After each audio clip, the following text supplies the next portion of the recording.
The Straw King, Chapter 10. Scare was on the post again. His legs and arms were bound. All he could see in every direction were fields of corn. And crows. 1, 2, 3, 4. They each landed on him and began their cawing and pecking. Stupid Scare, stupid Scare, stupid Scare. Scare awoke with a start. The crows weren't real. He wasn't back on the post again, his arms and legs unable to move. Back then, he'd spent day after day, night after night, wishing he had more to occupy himself than counting the crows that perched on him.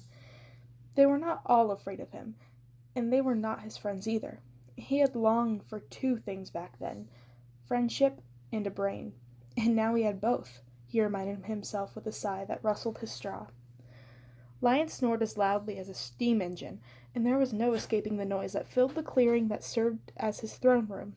His snores were echoed by the cacophonous breathing of Lulu's winged monkeys, who sprawled out across the ground sound asleep. The noise was awful, but it was a relief compared to the dream. All the same, the Scarecrow's heart sank when the first rays of dawn flooded the forest. No matter how convincing Glinda's argument had been, the fact remained that his friends and he were headed into danger, and some of them would not survive. There was no way around it, he told himself firmly. He could no more have prevented it than he could have changed the time the sun rose and set every day. Cornelius rushed into the clearing at the brink of dawn, wearing a shiny fringed chainmail shirt and banging vigorously on a rabbit-sized drum. 2 arms, he shouted. 2 arms. The sleeping monkeys stirred, and more animals began to file into the clearing. These were the soldiers Cornelius had picked out, the Scarecrow realized. They were the fiercest and most intimidating of the lion's subjects, wild cats and badgers and several wolves, some of whom were already licking chops bloodied by whatever unfortunate creature it had eaten for breakfast. They all eyed the winged monkeys wirily, and for a brief moment the Scarecrow wondered what would happen if they refused to be carried. But the lion explained Lulu's plan quickly, and everyone seemed to agree. Each of the lion's warriors paired up with a monkey. The lion was so large that it took 2 monkeys to lift him. "I'll take you," Lulu barked to the Scarecrow. Lulu was the smallest of the winged monkeys, and the Scarecrow was the lightest of everyone attacking the castle, since he was only made of straw, so he could hardly argue. But he wasn't happy about being paired with the brash, obnoxious little monkey. Lulu grabbed his soldiers unceremoniously and lurched upward, flapping her wings wildly. "Let's go!" she yelled. "No dilly-dallying on my watch."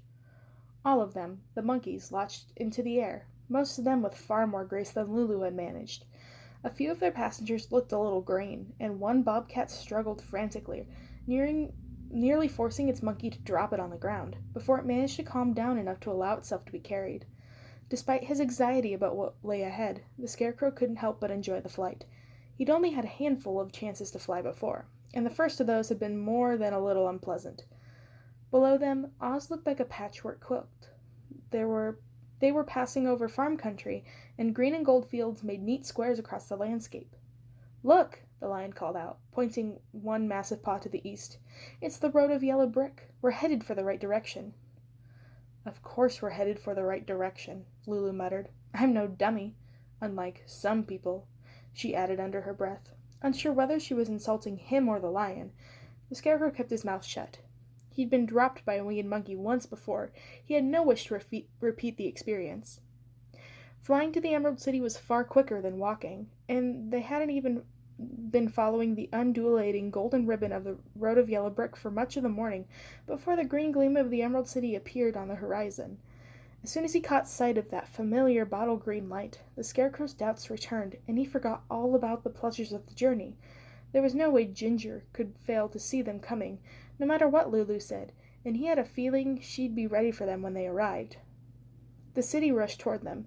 Its streets were eerily deserted, instead of their usual thriving bustle. The gates, ordinarily manned by a gatekeeper, stood wide open, but the sight was sinister instead of inviting.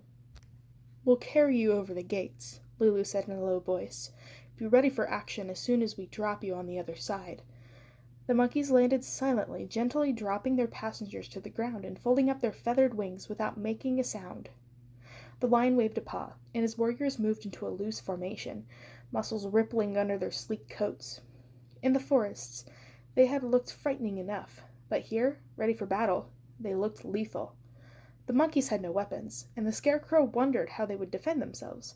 Thankfully, he didn't have to worry about that, assuming Glinda's potion really could protect him. She didn't let him risk his life, would she? The beasts were alert, ready for danger. The Scarecrow could almost smell their readiness to fight. But the city was empty. Everywhere, doors stood open and windows were unshuttered. Bread fills the shelves of the bakeries, and fruit stalls overhead with exotic fruits from every part of Oz. But there was no people. The Scarecrow looked through the doorway of one house and saw that a half-prepared meal had been left in the kitchen. It reminded him of a burned-out Munchkin village, except that there were no flames and no bodies. It was simply as if everyone had left the city at once in the middle of whatever they'd been doing. "What did Ginger do to the city?" whispered a stoat that slunk alongside the Scarecrow. "I'm not sure I want to know," the Scarecrow admitted. Up ahead, Lulu made a slashing motion with one paw to silence them. There was no sign of Ginger's soldiers. Could they possibly win the battle without even fighting it? If they did win, would Glinda still return? He hoped so. She believed he was the rightful king of Oz. Surely she'd be able to convince the lion and Lulu to support him, and he knew Tin would too. With Glinda on his side, he'd be back in power in no time. He could even appoint her as a royal advisor. The army crept stealthily through the deserted streets until they reached the edge of the castle grounds. The sense of abandonment was somehow even worse. Someone had left gardening tools and a wheelbarrow next to one of the flower beds. Terrapins were scattered here and there, perhaps the beginning of a construction project. On a side yard, drying laundry hung on a line. The air smelled faintly of cooking. The palace gates were shut tightly, and there was no sign of life behind its windows. Lulu led them right up to the gates and then stopped short. "There's no way in," she hissed. He looked around them. Something wasn't right. His brain was working furiously. If Ginger had wanted to protect the Emerald Palace, she would have barred the gates to the city, not left them open for anyone to wander through. Why was the city empty? Why was the castle undefended? The Scarecrow's brain worked furiously, analyzing every possibility until he realized the truth. "It's a trap," he called out, running toward Lulu. "We have to get away from the palace. It's a trap."